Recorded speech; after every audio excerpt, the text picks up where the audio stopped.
네, 오늘은 부활의 증인이라는 제목으로 은혜를 나누고자 합니다. 여러분, 제가 이래봬도 결혼했습니다. 그렇게 안 보이시겠지만 결혼해서 아이도 있고요. 결혼해서 제가 신혼여행을 갔습니다. 뉴질랜드로 갔는데요. 거기서 특별한 경험을 했습니다. 번지점프를 했어요. 뉴질랜드 유명한 것 중에 하나인데 번지점프. 그런데 그 번지점프대가 있는데요. 아내와 같이 여기에 번지점프한 유명한 곳이 있다고 해서 차를 타고 갔어요. 도착해서 그 강물을 보는데요. 예쁘다와 함께 무섭다 이런 마음이 들었습니다. 그래서 저는 어떻게 했을까요? 아내에게 자, 봤으니 갑시다 하고 손을 잡고 가려고 했더니 눈앞에 사라졌습니다. 어디 갔나 봤더니 티켓팅하러 들어갔어요. 그래서 아이고, 그새 티켓팅을 해가지고 나온 거예요. 그래서 저는 그러면 우리 같이 부부 신혼여행 왔으니 같이 뛰어내릴까요? 그렇게 얘기를 했더니 아내가 얘기합니다. 아니요, 각자 뛰어내립시다. 그러는 거예요. 매정했습니다. 그런데 그렇다면 당신이 티켓을 끊었으니 제가 얘기합니다. 여보, 당신이 먼저 뛰어내리세요. 얘기했는데 아내가 얘기합니다. 남자가 먼저 뛰어내리세요. 결국 누가 먼저 뛰었을까요? 제가 먼저 뛰어내렸습니다. 여러분, 제가 그곳에 번지점프대에 섰는데요. 발목에 끈을 묶고 이렇게 섰는데 제가 겁이 많지 않습니까? 거기 안내하시는 분이 발목에 있는 줄을 쭉 들고 오더니만 밑으로 출렁 내리는 거예요. 그래서 출렁 내리는데 발이 쭉 끌려가는데 덜컹하고 끌려가는데 와, 밑에서 귀신이 잡아당기는 것처럼 이렇게 훅 잡아당기는데 공포가 더 심해지더라고요. 그런데 제가 그래도 장교 출신 아니겠습니까? 그래서 아래는 바라보지 않고 앞만 바라보고 3, 2, 1 했을 때 멋지게 번지 점프를 했습니다. 제가 뛰어내릴 때 가만히 뛰어내렸을까요? 소리 지르며 뛰어내렸을까요? 네, 소리 지르면서 뛰어내렸습니다. 제가 얼마나 소리를 질렀는지 그 위에서 내려가서 배 타고 이제 다시 올라와야 되는데, 걸어서 올라와야 되는데 위에서 무전이 왔어요. 아래 팀한테 좀 전에 뛰어내렸던 그분 다시 뛰어내릴 생각 없냐고 물어봐라. 공짜로 태워주겠다는 거예요. 왜 그런가 했더니 제가 너무 소리를 질러서 호객이 된 거예요. 그러니까 그곳에서는 한 번 더 기회를 주면 더 호객이 되겠구나 싶었죠. 제가 그 말을 듣고 다시 뛰었을까요? 안 뛰었을까요? 안 뛰었습니다. 머리가 너무 아팠어요. 출렁출렁 거리는데 거꾸로서 뛰어내리니까 무섭기도 했고, 제가 50% 할인권을 주셨지만 제가 다시 뉴질랜드 갈 일이 있었겠습니까? 그렇게 해서 끝이 났는데요. 여러분, 제가 제 과거의 경험을 말씀드렸는데 여러분, 제가 진짜 번지점프 했다는 게 믿어지십니까? 그러세요? 믿음이 참 좋으시네요. 제가 거짓말 했는지 어떻게 아십니까? 그런데 저는 참말을 했습니다. 혹시 궁금하시면 제 아내에게 확인해 보시면 됩니다. 여러분, 우리는 살아가면서 여러 가지 경험을 하는데요. 이 경험들이 누구에게 전해졌을 때 이게 믿어지는 사건으로 전해지기도 하고, 정말 그런가? 퀘스천 마크를 가지고 전해지는 이야기도 있습니다. 그런데 이게 정말로 믿어지는 순간은 누군가의 도움을 받아서 내가 잘 모르겠는데 맞아 하면서 내가 그 자리에 있었어, 내가 봤어 라고 하는 이야기를 들으면 믿어지게 되는 거죠. 이게 신앙생활이랑 비슷합니다. 여러분, 신앙생활은요, 예수 그리스도께서 죽으셨습니다, 부활하셨습니다 라는 이야기를 듣고 또한 그 이야기를 전해 들어서 그 전해 들은 이야기가 믿어질 때 우리에게 신앙이 생기고, 믿어지는 자에게는 어떤 일이 벌어지냐면 이 이야기를 또 전달하는 삶을 살아가게 되는 거죠. 여러분, 신앙생활은 그래서 이 복음을 듣고 반응하는 데 있습니다.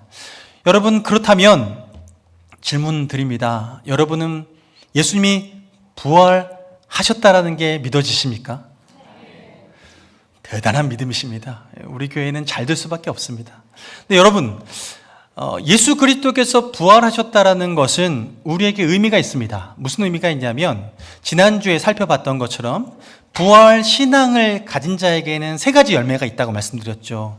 예수 그리스도께서 부활하셨기 때문에 부활하신 주님께서 우리에게 바라시는 것은 평강이에요. 그래서 평강 있을지어다 라고 부활하신 예수님이 찾아오셔서 두려움 가운데 있었던 제자들에게 평강을 선포하십니다. 그리고 또한 부활하신 예수님 그분을 믿을 때 이 신앙 가지고 있는 자에게 또 하나의 열매가 맺히는데 나도 부활할 것이다라는 소망의 열매를 갖게 됩니다. 그리고 또한 이 소망의 열매를 가진 자는 단순히 미래에 내가 죽으면 다시 살아나겠지라는 이 믿음만 가지고 살아가는 게 아니라 이 땅에서 어떤 열매를 맺어요? 거룩의 열매를 맺습니다.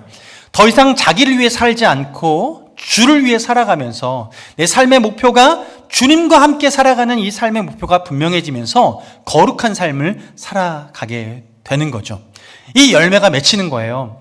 부활은 그러므로 지금 이 땅에서부터 내가 믿는 순간부터 주님 뵐 그날까지 그리고 다시 부활의 영광 가운데 참여하는 시간까지 이 부활은 우리에게 큰 영향력이 있습니다. 그러므로 부활 신앙을 가지고 있는 사람, 부활을 믿는 사람에게는 이 열매를 누리는 것이 당연한 것이죠. 여러분, 그 부활의 신앙 열매가 넘치기를 주님의 이름으로 축원합니다. 평강과 소망과 거룩이 우리 삶의 풍성한 열매로 맺히기를 원합니다. 자, 그렇다면 우리는 그런 열매를 가지고 가는 사람이고 이것을 누리는데요. 이것을 누리는 사람에게는 하나님께서는 어떤 삶을 살기를 또한 원하실까? 그래서 오늘 본문의 말씀에 이렇게 얘기를 하죠. 48절 말씀을 한번 보겠습니다. 48절 말씀 뭐라고 하나요? 너희는 이 모든 일의 증인이라. 도대체 무슨 일의 증인입니까? 오늘 읽었던 본문 46절, 47절 말씀 보면 그리스도가 고난을 받고 제3일에 죽은 자 가운데서 살아나신 것과 또 그의 이름으로 죄사함을 받게 하는 회개가 예루살렘으로 시작하여 모든 족속에게 전파될 것이라. 이게 기록됐는데 예수님의 죽으심과 부활의 증인으로 우리를 살아가라고 얘기하시는 거예요. 즉 믿는 사람은, 이 소식을 믿는 사람은 그 소식을 전하는데 우리가 살아가는 것이 당연하다라고 얘기하면서 너희는 이 모든 일에 증인이 되라 라고 얘기하고 계시는 거죠. 그렇다면 우리가 부활신앙을 가지고 우리가 소망을 가지고 거룩한 삶을 살고 또 평강을 누리며 살아갈 때 단순히 나만 이것을 즐기는 삶, 누리는 삶이 아니라 또 다른 사람, 내가 사랑하는 VIP, 내가 사랑하는 사람들이 이 평강과 소망과 거룩을 누리면서 살아갔으면 좋겠다는 마음으로 전해야 한다는 거죠. 여러분 전하고 계십니까? 네, 갑자기 꿀먹은 벙어리가 되시면 안 됩니다. 네, 우리에게 그런 책임을 주셨는데 그러면 증인으로 살아가는 게 당연하다 얘기하시는데 우리는 사실 지금 질문 드렸을 때 꿀먹은 벙어리가 된 것처럼 올바른 반응이 안 나올 때가 있습니다. 증인으로 사는 게 쉽습니까? 어렵습니까? 어렵습니까? 좋습니다. 왜 어렵다고 느낄까요? 증인의 자격은 어디에 있습니까? 증인은 좀 학식이 있어야 증인의 자격이 있습니까? 증인은 나이가 좀 연륜이 있어야 증인의 자격이 있습니까? 그렇지 않죠. 증인의 자격은 어디서 오냐면 현장을 목격한 사람에게 주어집니다. 현장을 목격한 사람. 그래서 증인의 자격을 주는데 문제는 여기 있죠. 여러분, 우리가 신앙생활 하는데 우리가 예수님의 죽으심과 부활을 증거하는 증인이 되어야 되는데 우리는 예수님의 죽으심과 부활 사건에 있어서 시간 차이가 있잖아요. 과거 2000년 전에 예수님은 돌아가셨고 부활도 2000년 전에 하셨는데 여러분 묻겠습니다. 혹시 이 중에서 예수 그리스도께서 부활하시고 만나보신 분 계십니까? 눈을 마주치고 예수님과 한번 악수해 보신 분 계십니까? 없습니까? 저도 없는데. 그러면 우리는 왜 어떻게 믿죠? 우리는 어떻게 증인이 될 수 있을까요? 보지도 못했는데 이런 비슷한 고민을 하는 사람이 한 명 있었죠. 예수님께서 부활하시고 그 날, 첫날 저녁에 제자들을 찾아오셨습니다. 예수님이 돌아가신 후에 자신들도 똑같이 해를 당할까봐 두려워서 한데 모여서 있었습니다. 이때 11제자가 있었는데요. 그 자리에 예수님 찾아오셨고 내가 부활했다라는 소식을 그들에게 보여주셨습니다. 그때 그 자리에 없었던 제자 한 사람이 있었습니다. 바로 도마입니다. 도마는요, 나중에 제자들이 와서 그 얘기를 했더니 예수님 부활하셨어 라고 했더니 그가 믿지 않았어요. 왜 안 믿었을까요? 못 봤잖아요. 보지 않았는데 어떻게 믿어요? 우리와 똑같은 거예요. 여기 앉아 계신 여러분들과 똑같은 그런 마음을 가진 거예요. 그런 도마에게 첫 번째 나타나신 후 8회째 되는 날에 제자들을 다시 찾아오십니다. 그 자리엔 도마도 있습니다. 그때 도마를 찾아오셔서 예수님이 자신의 손에 있는 손의 못자국과 옆구리의 창자국을 보여주십니다. 그리고 얘기하죠. 믿음 없는 자 되지 말고 믿는 자가 되라.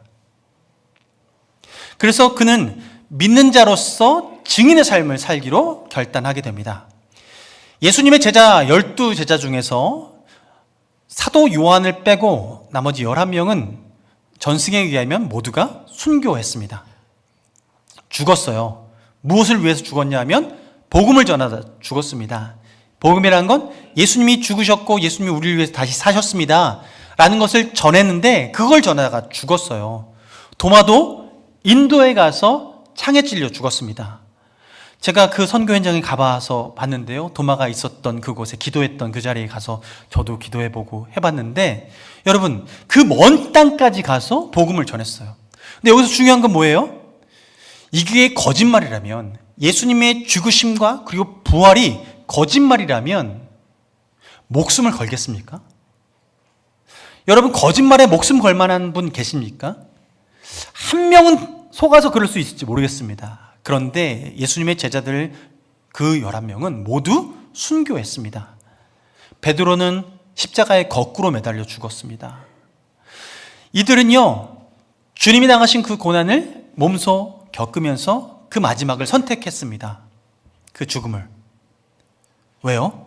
예수님의 죽으심도 사실이었고 예수님의 부활도 사실이었기 때문에 이것을 경험했던 그들은 그대로 살아냈어요. 도마는 그래서 직접 보고 경험하면서 증인의 삶을 살기로 결단합니다. 자, 그럼 여기서 여러분, 우리는 어떡합니까? 주님이 오늘 우리에게 뭐라고 하셨어요? 너희는 이 모든 일에 증인이라 라고 얘기하셨는데 도대체 어떻게 증인의 삶을 살죠? 보지도 못했는데. 여러분 여기 앉아 계신 게 참 대단한 겁니다. 이게 믿어지다니. 그런데요, 제가 오늘 말씀 통해서 나누고 싶은 부분은 뭐냐면 예수님께서 부활하셨을 때에 부활하신 예수님을 만난 제자들, 그들에게 어떤 특별한 경험을 하게 하세요. 근데 이 경험을 한 것이 예수님, 특별히 부활하신 예수님을 만났기 때문에 되어지는 경험인 거예요. 그렇다면 이 경험을 우리도 하게 된다면 우리도 부활하신 예수님을 경험한 것과 동일한 그 경험을 하게 되고 또한 증인의 삶을 살 수 있다는 거죠. 여러분 보세요. 예수님께서 부활하시고 나서 두 사람을 만납니다. 누굴 만나냐면 엠마오로 가는 두 제자를 만납니다. 엠마오로 가는 이 두 제자는요, 예수님이 십자가에 못 박혀 죽으신 것에 너무 낙심해서 아이고 내가 제대로 믿었나 싶다 하면서 실망하면서 돌아가고 있었어요. 근데 그때 그 길가에서 예수님, 부활하신 예수님이 그들을 찾아오십니다. 그리고 그들과 함께 걸어가시면서 이런저런 얘기를 나누세요. 근데 그때 엠마오의 두 제자는 아니 도대체 무슨 일 때문에 이제 내가 이렇게 근심을 겪고 있는지를 그걸 설명해 주었더니 예수님이 그들에게 설명해 주죠. 왜 그런 일이 있었는지를. 그런데 그 이야기를 듣고 들어갔는데 범상치 않으니 예수님과 함께 식사하자고 식사 자리에 초대합니다.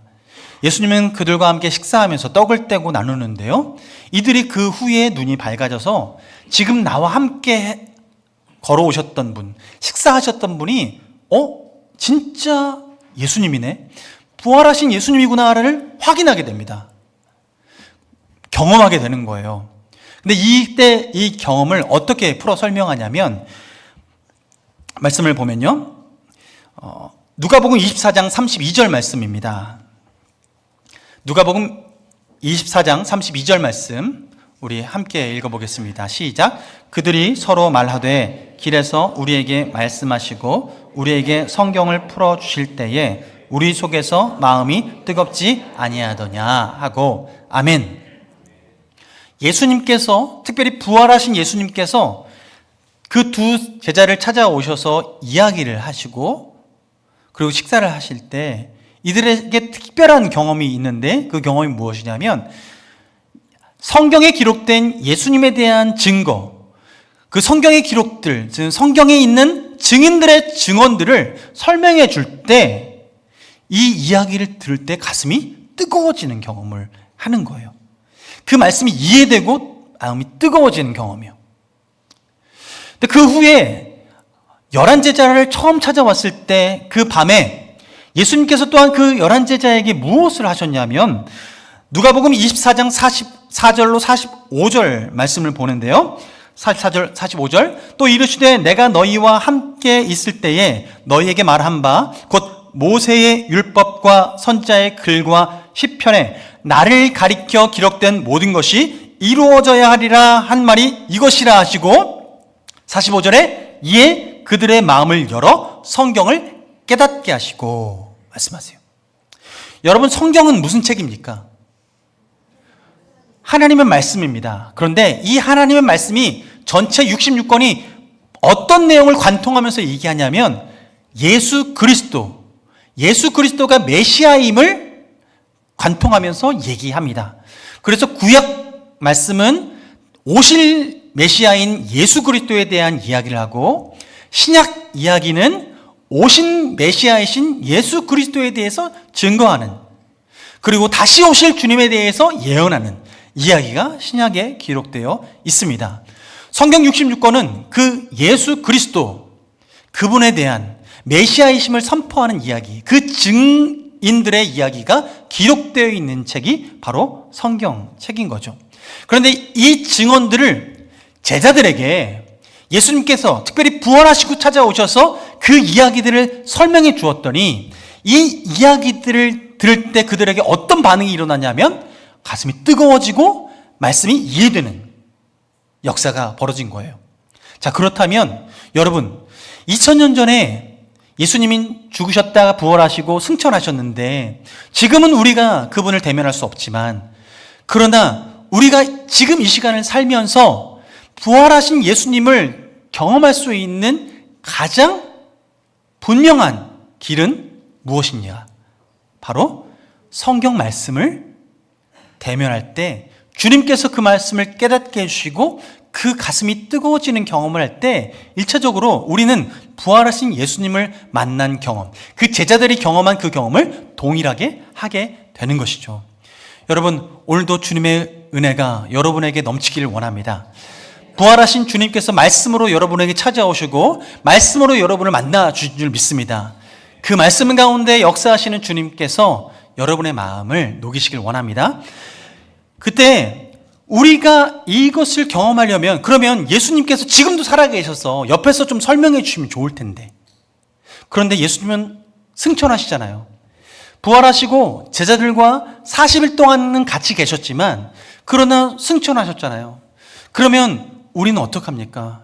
부활하신 예수님을 다시 볼 수 없는데, 그 경험을 할 수 없는데, 그래서 주님께서는 우리에게 말씀하십니다. 여러분, 성령님께서 우리에게 약속하신 것이 있는데 성령님을 보내주신다는 거예요. 사도행전 1장 8절 말씀을 여러분 보시겠어요? 사도행전 1장 8절 말씀에 함께 읽습니다. 시작. 오직 성령이 너희에게 임하시면 너희가 권능을 받고 예루살렘과 온 유대와 사마리아와 땅끝까지 이르러 내 증인이 되리라 하시니라. 아멘. 무엇이 임하면 무엇이 된다고요? 성령이 임하면 땅까지 이르러 내 증인이 되리라. 성령이 임하면 증인이 된대요. 아니, 예수님 보면 증인되는 거 아닙니까? 부활하신 예수님 봐야 증인되는 건데 어떻게 성령 받으면 증인된다 말할 수 있습니까? 그런데 부활하신 예수님께서 제자들을 만났을 때 일어났던 그 현상들을 우리는 예수님의 영이시고 하나님의 영이신 그 성령님이 우리 안에 오실 때 예수님과 함께 동행하는 것과 동일한 그 은혜를 맛보아 경험하게 된다는 거예요. 그래서 성령님께서 하시는 일이 무엇이냐 하면 예수님께서 제자들에게 하셨던 엠마오로 가는 그 두 제자와 그 방에 있었던 11명의 제자들에게 보여주셨던 일들을 하시는데 요한복음 15장 26절 말씀 함께 보겠습니다. 요한복음 15장 26절 말씀입니다. 요한복음 15장 26절 말씀 함께 읽습니다. 시작. 내가 아버지께로부터 너희에게 보낼 보혜사 곧 아버지께로부터 나오시는 진리의 성령이 오실 때에 그가 나를 증언하실 것이요. 아멘.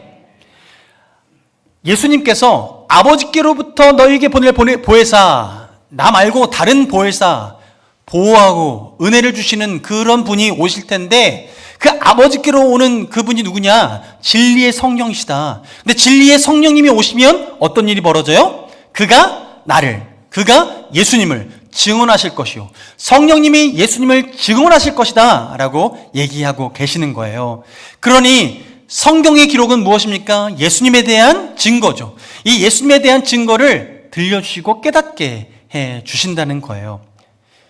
그러므로 여러분, 우리가 부활의 증인의 삶을 살기 위해서 이 땅에 증인의 자격을 얻기 위해서 분명히 우리가 경험해야 될 것은 무엇이냐 하면 성령을 받아야 합니다. 성령 받으시기 바랍니다. 그러나 성령 언제 받습니까? 예수 그리스도를 나의 구주, 나의 하나님이라고 믿고 영접할 때 우리는 성령을 받습니다. 그렇다면 그 성령을 받는 사건이 누구에게는 사도 바울처럼 아주 특별한 사건으로 경험되어질 수 있지만 어떤 이에게는 디모데처럼 부모로부터 전수받아서 신앙이 조금씩 스며드는 자들도 있습니다. 그러나 중요한 것은 무엇이냐면 그렇게 격렬한 회심을 한 사람이나 그리고 모태신앙을 통해서 차근차근 신앙을 얻은 사람들이나 모두에게 필요한 것은 성령 충만입니다. 성령으로 충만하여서 성령의 다스림을 받고 살아갈 때 우리는 이 증인의 삶을 온전히 살아갈 수 있습니다. 하나님은 우리에게 이 증인의 삶을 살아가라고 우리를 초청하고 계신 거예요. 그래서 우리는 증인으로서 살아갈 때 이 자격을 눈으로 보아서 이 눈이라는 감각으로 그리고 귀라는 감각으로 이 오감이라는 감각으로만 증인의 삶을 사는 것이 아니라 하나님은 우리에게 새로운 감각을 열어주셔서 증인의 삶을 살게 하셨는데 그 감각이 믿음이라는 감각입니다. 믿음이라는 감각을 우리에게 살려주셔서 성령님을 통해서 하나님이 살아계심을 경험케 하시는 거예요. 예수 그리스도의 부활을 경험케 하시는 거예요. 하나님은 우리에게 이 경험을 통해서 이 땅 가운데 살아가도록 증인으로 불러 세우시는 것이죠. 여러분, 그러므로 우리는 성령 받고 또한 믿음의 감각으로 우리는 증인의 삶을 살아가야 합니다. 그런데 이때 증인의 삶을 살기 위해서 우리가 증거물로 보아야 될 것이 무엇인가? 그게 바로 성경 말씀인 거죠. 그래서 여러분, 오늘 권면드립니다. 성령 받으시기 바랍니다. 성령 충만하시기 바랍니다. 성경 읽으시기 바랍니다. 그때 우리는 비로소 증인의 삶을 살아갈 수 있습니다. 하나님은 우리에게 부활 신앙으로 살아갈 때 평강과 소망과 거룩의 열매를 맺게 하시고 또한 이 성경을 읽을 때 성령의 감동으로 말미암아 깨닫게 하시고 마치 예수님께서 부활하셔서 제자들에게 경험케 하시는 그 마음이 뜨거워지고 성경 말씀이 깨달아지는 그 놀라운 역사가 성령으로 말미암아 우리에게 전달되고 경험되어지는 역사. 그래서 우리로 증인된, 마치 도마가 손에 못짝을 보고 옆구리에 창짝을 보고 믿는 것과 동일하게 하나님께서 예수님을 부활시키셨다라는 그 믿음을 갖고 살아가게 하시는 거예요. 그렇다면 우리에게 이 부활 신앙을 가지고 또한 부활의 증인으로 살아갈 때 이 믿음을 가지고 증인의 삶을 살아가는 자에게 주시는 유익이 무엇인가? 그것은요, 첫 번째는 구원의 확신입니다. 흔들리지 않는 구원의 확신을 우리가 누리고 살아가게 돼요. 예수님의 죽으심과 부활, 이 사건은 2000년 전에 벌어진 사건입니다. 그런데 이 죽으심과 부활은 단순히 과거의 순간의 경험으로 끝나지 않고 이것이 우리에게도 벌어지는 사건이 되는 거예요. 여러분, 하나님께서는요, 예수 그리스도께서 죽으시고 부활하신 사건을 통해서 우리에게 너희를 다시 살리리라 라는 이 약속의 말씀이 우리에게 사실이 되고 실제가 되어져서 이 땅 가운데 살아갈 때는 주님께서 한 번 죽는 것은 정해진 것이지만 그러나 주님 예수 그리스도 안에 거하는 자, 예수 그리스도를 믿는 자, 그 구원의 주님을 믿는 자들에게는 생명, 새로운 생명, 부활의 생명을 얻게 하신다라는 이 약속이 선물로 주어지는 거죠. 주님은 우리에게 이 확신을 가지고 이 땅 가운데 살아가게 하십니다. 오늘 두 번째로 이렇게 부활 증인으로 살아가는 자에게는 이 구원의 확신을 가지고 이 믿음의 분명한 만큼이나 우리에게 또 새로운 삶을 살아가게 하시는데 그것은 무엇이냐면 부활의 인생 반전을 경험하게 하시는 거예요. 인생 반전. 여러분, 우리는 예수 그리스도를 믿는다라고 하는 것은 예수 그리스도의 죽으심과 그 고난과 그리고 완전한 죽으심 그리고 부활을 믿는 거예요. 이 모든 것을 믿는 거예요. 그러면 이것을 믿는다라는 것은 우리가 어디까지 믿는 거냐면 주님께서 우리에게 예수 그리스도 믿는 제자들에게 너희는 나를 따르라 라고 얘기하시면서 자기 십자가를 지고 나를 따르라 이렇게 얘기하세요. 이 얘기 들으니까 기분 좋으십니까? 안 좋으십니까? 네, 불만이십니까? 여러분, 그냥 따르면 좋겠는데 자기 십자가를 지고 따르래요. 힘들잖아요. 십자가 아프잖아요. 고통스럽잖아요. 그런데 주님은 우리에게 그 십자가만 지고 따라가라고 하시지 않고 하나님이 약속하신 약속은 무엇이냐면 부활까지 약속하신 거예요. 그러므로 우리는 그 부활의 영광 가운데 참여할 자로서 우리가 있다라는 것을 믿고 나아가는 거죠.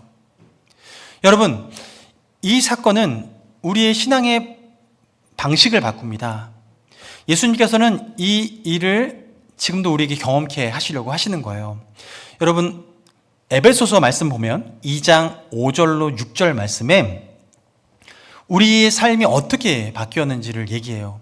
예수 그리스도께서 죽으신 건 과거에 죽으셨는데 왜 지금 나랑 무슨 상관이 있는가 라고 얘기할 때 에베소 2장 5절 6절 말씀 함께 봅니다. 함께 읽어봅니다. 시작. 허물로 죽은 우리를 그리스도와 함께 살리셨고 너희는 은혜로 구원을 받은 것이라. 또 함께 일으키사 그리스도 예수 안에서 함께 하늘에 앉히시니. 아멘. 허물로 죽은 우리를 이라고 5절에 이야기하는데요. 이때 하나님께서 예수 그리스도와 함께 우리에게 벌어진 사건을 얘기합니다. 예수님은 죽으셨고 부활하셨고 승천하셨는데 근데 이 사건이 우리와 무슨 상관이 있느냐라고 할 때 오늘 5절에 뭐라고 얘기해요? 허물로 죽은 우리를 그리스도와 함께 살리셨다라고 합니다. 5절에 6절에 뭐라고 합니까? 또 함께 일으키사.